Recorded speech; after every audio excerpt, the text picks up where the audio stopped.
Mornings in Green Hills begin quietly. The golden letters of Walker Real Estate gleamed on the stone building facing Main Street in the small town. The spring sunlight reflected off the glass windows, highlighting the white hair of George Walker sitting inside.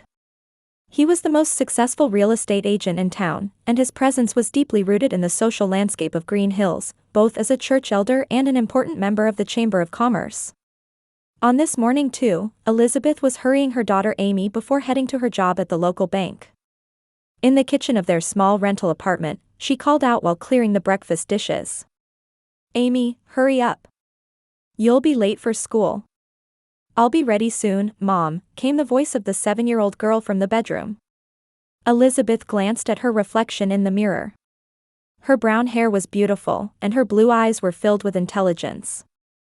However, behind those eyes, fatigue and anxiety were always lurking. Her daily life as a single mother working while raising a child was never easy. With a deep sigh, Liz checked her mobile phone. There was a message from her mother Martha. "There's a meeting about Vanessa's engagement party, so don't be late tonight. 7 o'clock sharp. If you're bringing Amy, make sure she wears proper clothes." Liz nodded slightly. Her sister Vanessa was always perfect. She had graduated from a prestigious university, worked at the most historic law firm in town, and was now engaged to Derek Hamilton, the son of the wealthiest family in town. For her parents, Vanessa was always a source of pride, while Liz was merely a shadow. "Mom, is this okay?" Amy appeared, wearing her school uniform and asking brightly.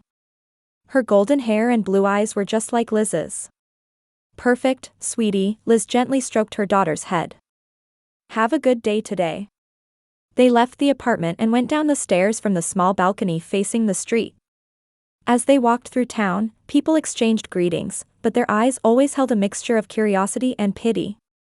In a small town like Green Hills, everyone knew Liz and Amy's shameful past. 11 years ago, Liz, a freshman in college, fell in love with Thomas Clark. He was a charming art major who captivated her heart. However, when she told him about her pregnancy, Thomas escaped responsibility and left town in the night. Liz dropped out of college, returned home, and gave birth to Amy under the strict surveillance and condemnation of her parents. Disgrace. This was her father George's word. To have a child out of wedlock in our family. Martha worried about her position in society, while Vanessa secretly rejoiced in suddenly being able to monopolize her parents' attention. Liz hugged Amy in front of the bank. "Go to Grandma's house after school. I'll come pick you up." "Mom, I don't like Grandma's house," Amy said in a small voice. "Everyone looks at me funny."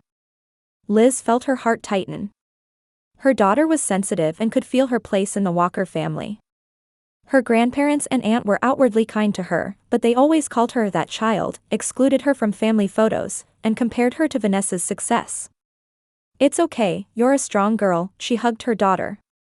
"Do your best today." As Liz opened the glass doors of the bank, she felt anxious about tonight's family gathering. Vanessa's engagement was the talk of the town, and the wedding was set to be a major social event. Liz and Amy were expected to participate as supporting roles, but she knew that all her parents and Vanessa really wanted was for them to remain inconspicuous. In the afternoon, there was a call from Martha. "Elizabeth, Derek's parents will be there tonight too, so be especially careful. If you're asked questions, talk about your situation as little as possible." Liz took a deep breath. "I understand, Mother." At 7 o'clock, Liz and Amy arrived at the Walkers' large white house. Martha greeted them at the entrance. Her gray hair was perfectly set, and a pearl necklace gleamed at her neck. "You're late," Martha said without looking at Liz. Then, looking at Amy, she forced a smile. "Good evening, Amy. There are sweets in the dining room." Liz entered the house with slumped shoulders. The living room was filled with elegant people. Vanessa and Derek shone in the center. "Oh, Elizabeth," Vanessa said with a superficial smile. "You came. And Amy, lovely." Liz nodded silently. In this house, she always lost her words. George approached. "Elizabeth, how's work going?" There was coldness in his voice. "Fine, Dad. It's going well. As the evening progressed, Liz and Amy were pushed to the sidelines. Everyone seemed to avoid them, and conversations were only about Vanessa's brilliant future and the connection with the Hamilton family. Liz squeezed Amy's hand. She had always been an outsider in her family, but she didn't want her daughter to feel the same way. "Let's go home early," Liz whispered to Amy. 2 weeks later, on a Saturday morning, after Liz sent Amy off to ballet class, she was cleaning the apartment alone when an unexpected phone call came. "Elizabeth, I want you to come to the house this afternoon." George's voice was strict and in a tone that allowed no argument. "We have important matters to discuss." "You don't need to bring Amy." Liz agreed obediently despite feeling anxious. "All right, Dad. Is around 2 okay?" After hanging up, she fought against the ominous feeling spreading in her chest. Recently, as preparations for Vanessa's wedding intensified, the cold gazes toward Liz and Amy had grown even harsher. Especially at events where the Hamilton family participated, their presence was increasingly made less prominent. At 2 in the afternoon, Liz stood at the entrance of the Walkers' large house. Martha opened the door. Where she would normally put on a sociable smile, today she simply invited Liz in silently. "Go to the study. Your father is waiting." Liz quietly walked down the hallway and knocked on the heavy oak door. Responding to George's "come in," she entered the room. Both parents were in the study. George stood in front of his large desk, and Martha sat on a sofa by the window. The air in the room was filled with tension. "Sit down, Elizabeth," George instructed. There was coldness in his voice. Liz obeyed silently and searched her parents' expressions. Both had severe faces but also seemed filled with determination. "Elizabeth, we have been thinking for a long time," George began. "To cut to the chase, we do not want you and Amy to attend Vanessa's wedding." Liz couldn't believe her ears. "What? Please, don't you, a single mother, spoil your sister's wedding. Leave this house." George's voice suddenly grew louder. "The Hamilton family is the most prestigious in town. Derek's parents already find you and Amy displeasing. If you attend the wedding, you'll embarrass us in front of the whole town." Liz clasped her trembling hands on her knees. "Dad, I'm family. Amy is your granddaughter." Martha interjected. "Elizabeth, face reality. You made your choice. This is the result." "Choice?" Liz raised her voice.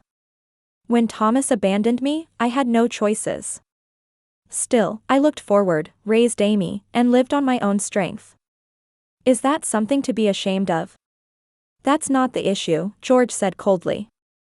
"We have supported you financially. Even your job at the bank was thanks to my introduction. Despite that, you have always brought shame to the family." Liz answered quietly, with tears in her eyes. "I have never thought of it as shameful. I've raised my daughter with pride. What's truly shameful are people who can't love their own child or grandchild." A heavy silence fell over the room.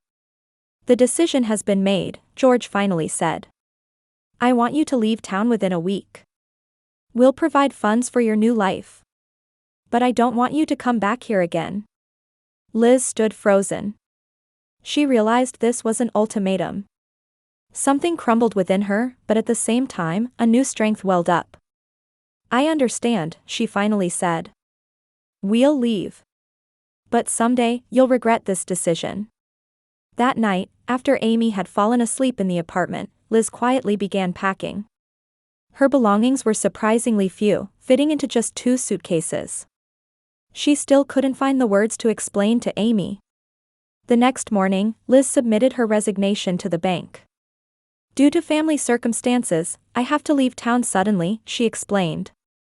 Her colleagues were surprised, but in Green Hills, rumors spread quickly. Many already seemed to know that Liz had been banished. 3 days later, she gently spoke to Amy. "Amy, you and I are going to move to a new place. A big city, with a new school, new friends, everything will be a fresh start." "But why so suddenly?" Amy asked, looking confused. "What about Grandpa and Grandma? What about Aunt Vanessa's wedding?" Liz took a deep breath. Sometimes, even family needs to live apart. Someday you'll understand.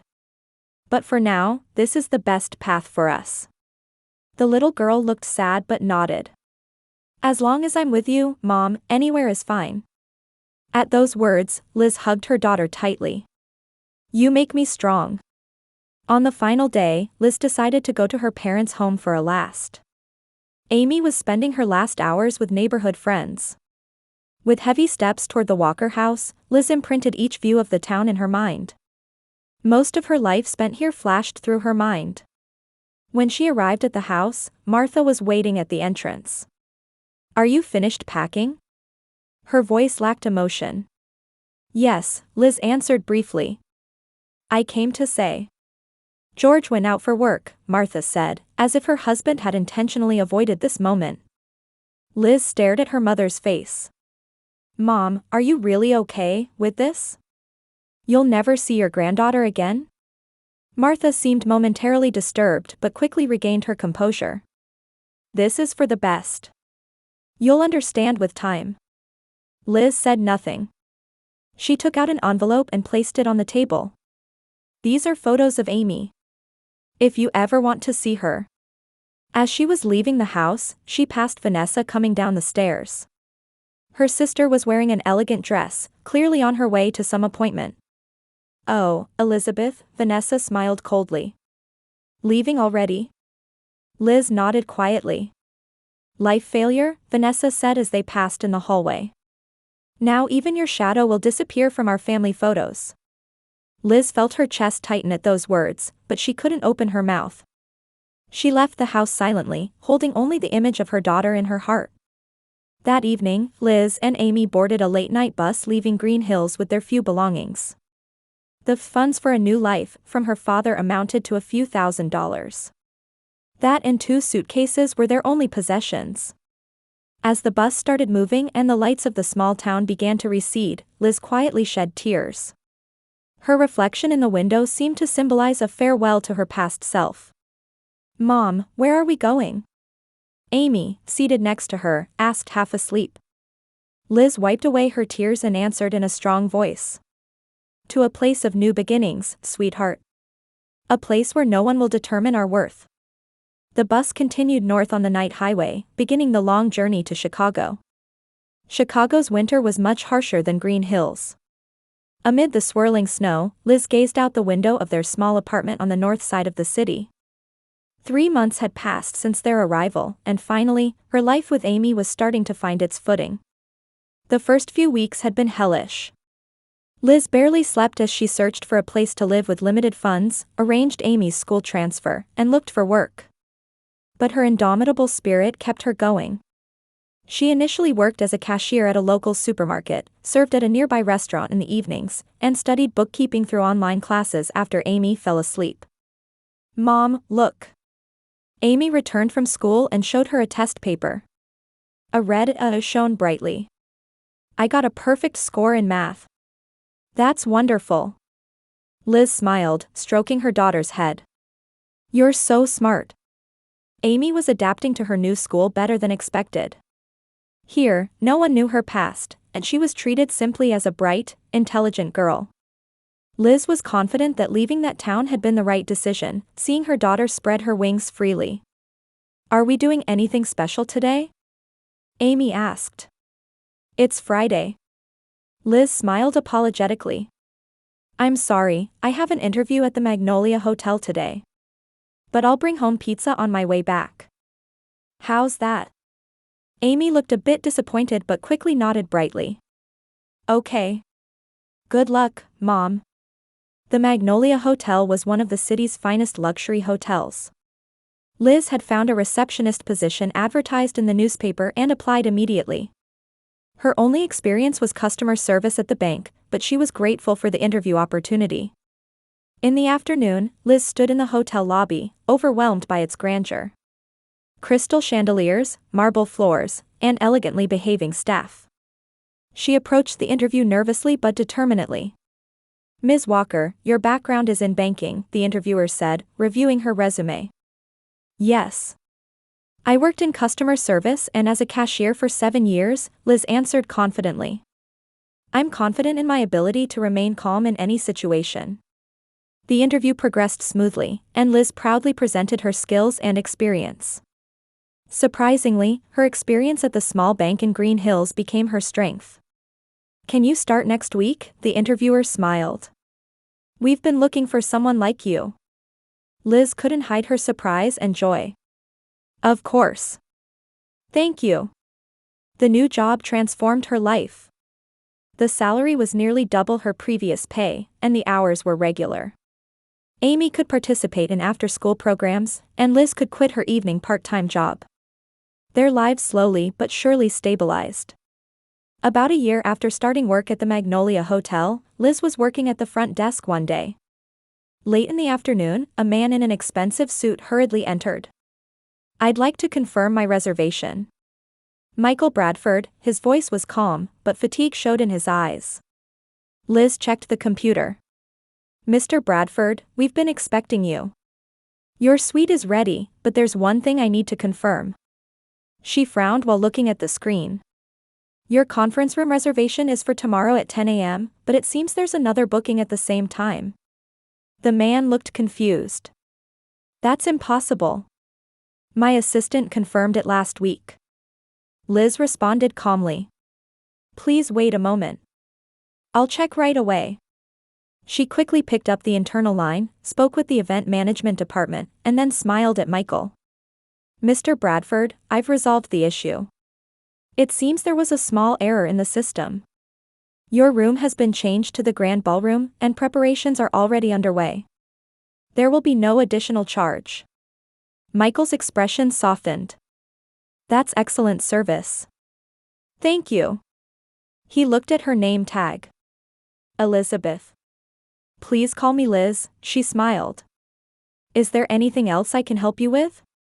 Actually, tomorrow's meeting is very important for my company, Michael began to explain. It's a presentation for a new real estate development project, with investors gathering from across the country. Liz listened with interest. That sounds wonderful. What kind of project is it? It's about providing affordable and environmentally friendly housing, he answered, seeming a bit surprised. Not many people ask for details.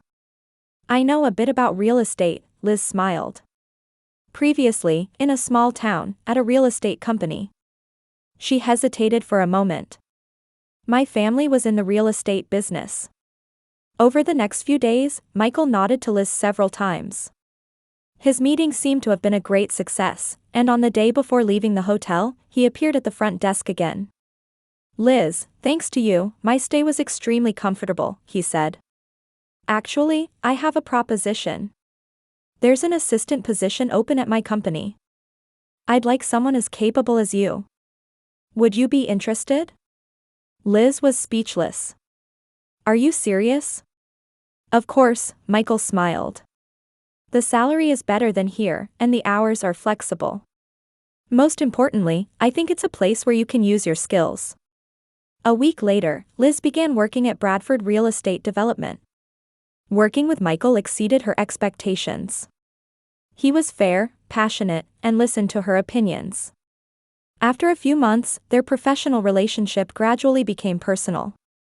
First, just lunches, then dinners after work. Michael expressed his desire to meet Amy, and the three began going to the zoo and museums together. Liz, you're truly an amazing woman, Michael said one night as they walked along the Chicago River. To start from scratch in a new city in such a short time and accomplish all this. Liz smiled shyly. I had no choice.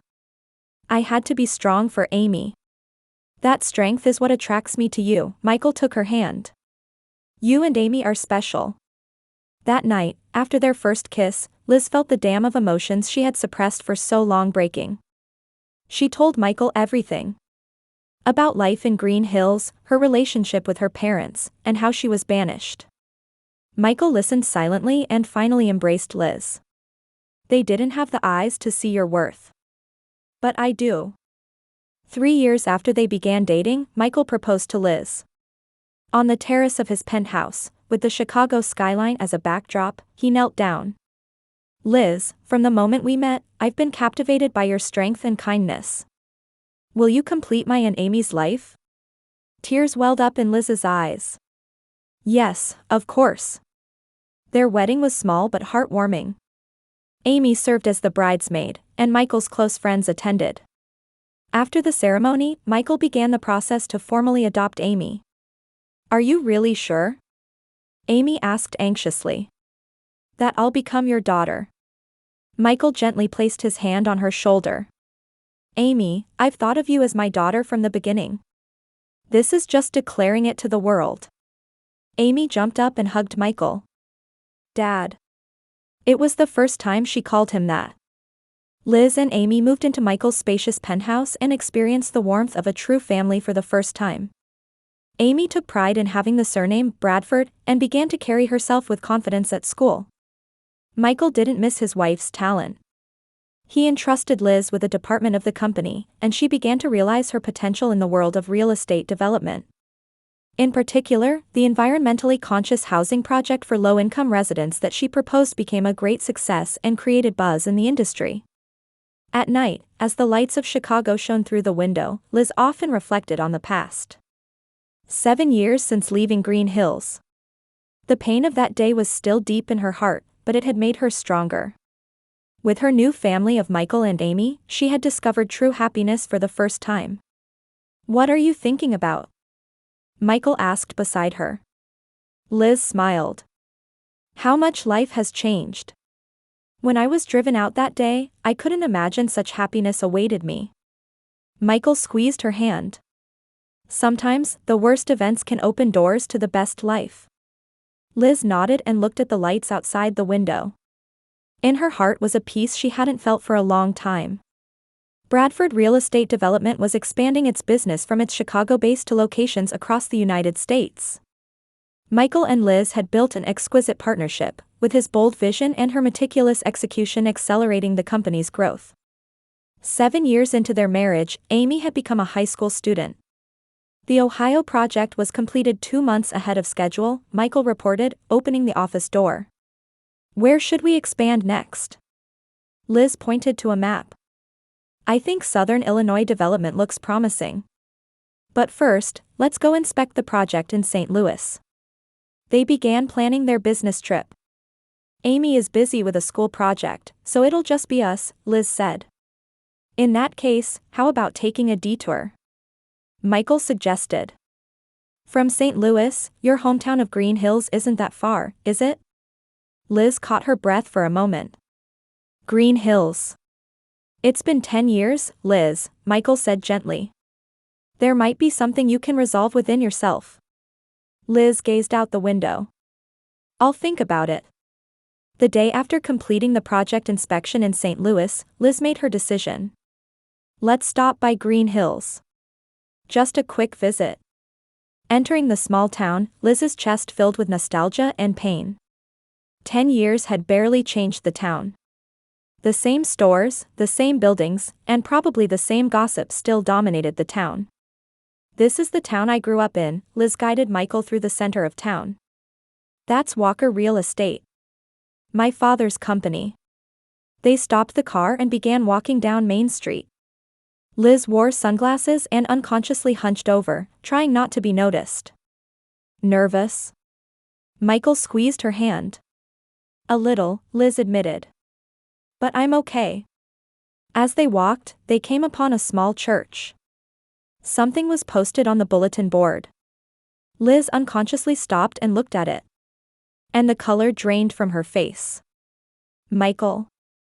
She pointed to the bulletin board with trembling fingers. There was a notice for Elizabeth Walker Memorial Service, posted, using a photo of Liz from her younger days. The date was tomorrow.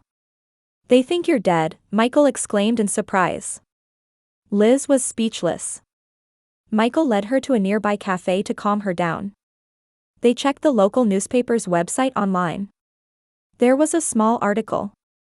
Sad news, former Green Hills resident Elizabeth Walker passed away last week in a traffic accident in Chicago. Vanessa Hamilton will preside over the memorial service. What does this mean? Liz was confused. Why am I supposedly dead? Michael frowned. We need to investigate. They contacted a local lawyer and explained the situation. The lawyer returned a few hours later with information that shocked them further. It seems Vanessa submitted a death certificate, the lawyer explained. Furthermore, a life insurance claim has been made in Elizabeth's name. The insurance amount is $500,000. Insurance. Liz's eyes widened. I never enrolled in such insurance. Further investigation revealed that Vanessa had enrolled in life insurance under Liz's name years ago and had been paying the premiums. She had exploited Liz's disappearance to fake her death. We should take legal action. Michael couldn't contain his anger. This is fraud. But Liz quietly shook her head. No, there's a more effective way. A light gleamed in her eyes. Let's attend the funeral tomorrow. The next day, a wealthy-looking woman wearing a black veil quietly attended Elizabeth Walker's memorial service. The church was unexpectedly filled with many people. George and Martha Walker sat in the front seats, along with Vanessa and her husband Derek. The pastor began the ceremony, and Vanessa stepped forward to speak. My beloved sister Elizabeth led an unfortunate life, she spoke emotionally. But we always supported her. Even before she finally went to Chicago, we tried to dissuade her. Sympathetic sighs spread through the venue. George and Martha pressed handkerchiefs to their eyes. Now, she is in a peaceful place, Vanessa continued. Her life was a tragedy, but she was saved by death. Liz slowly stood up. From the back of the hall, she lifted her veil. I am alive. Her voice echoed throughout the church. The venue erupted in commotion. People turned and stared at Liz. Vanessa froze like stone at the podium. The blood drained from George and Martha's faces. Liz walked toward the front with composed steps. I'm sorry to surprise you, she addressed the congregation. But the opportunity to attend your own funeral doesn't come along every day. She stood beside Vanessa. I did indeed leave this town 10 years ago. However, it wasn't a voluntary choice. I was banished by my family. Told don't let you, a single mother, spoil your sister's wedding, and ordered to leave this house. The venue fell completely silent. Liz continued. I certainly struggled. But I have never led an unfortunate life. I was banished by my family and raised my daughter alone.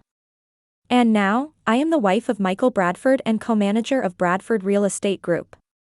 At Liz's signal, Michael entered from the church entrance.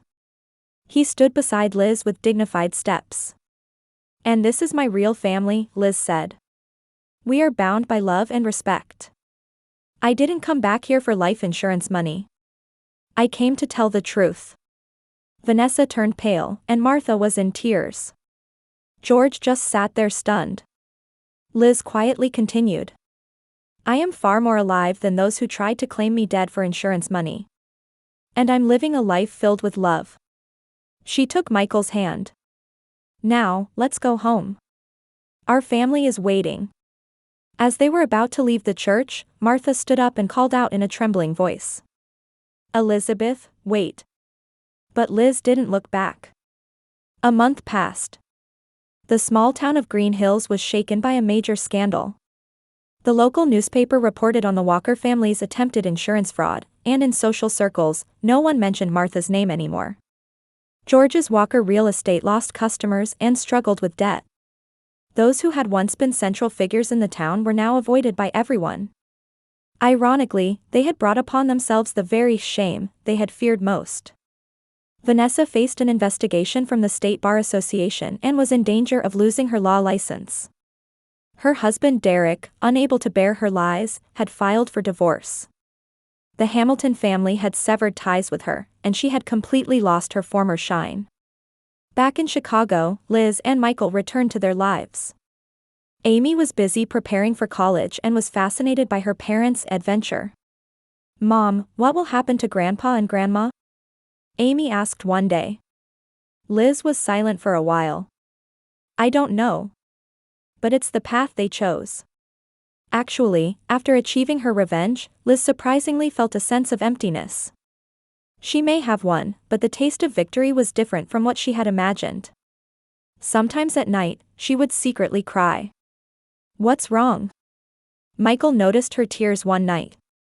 "I might be strange," Liz confessed. "I should feel angry toward them, but somehow I feel sad." Michael embraced her. "That's because you have a kind heart. Continuing to hate only binds yourself." At his words, Liz felt something release within her heart.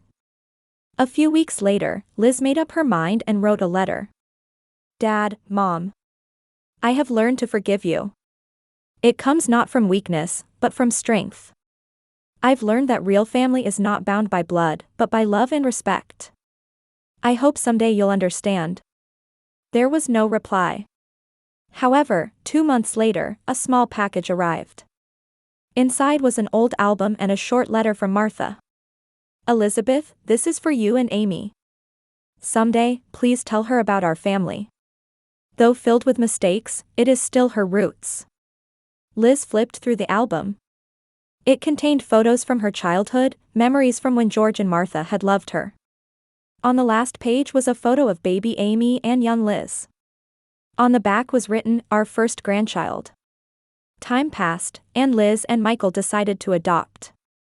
They welcomed 2 siblings, a little girl and boy, into their family. Amy went to college to study architecture, hoping to continue her parents' business. As for Green Hills, only rumors reached them that Vanessa had left town and was living alone. She was the only one in the family who couldn't accept forgiveness. 5 years later, Liz finally met George and Martha. It was a peaceful reunion. They had grown old and humble. The conversation was difficult but was a first step. Being a family isn't easy, Liz later told her adopted children. But a real family isn't made by blood ties, but by choice and love. Just as you chose us, we chose you. Liz's life had come full circle. The once banished daughter now stood at the center of a loving family. Her strength lay not only in overcoming difficulties but also in having a heart that could forgive.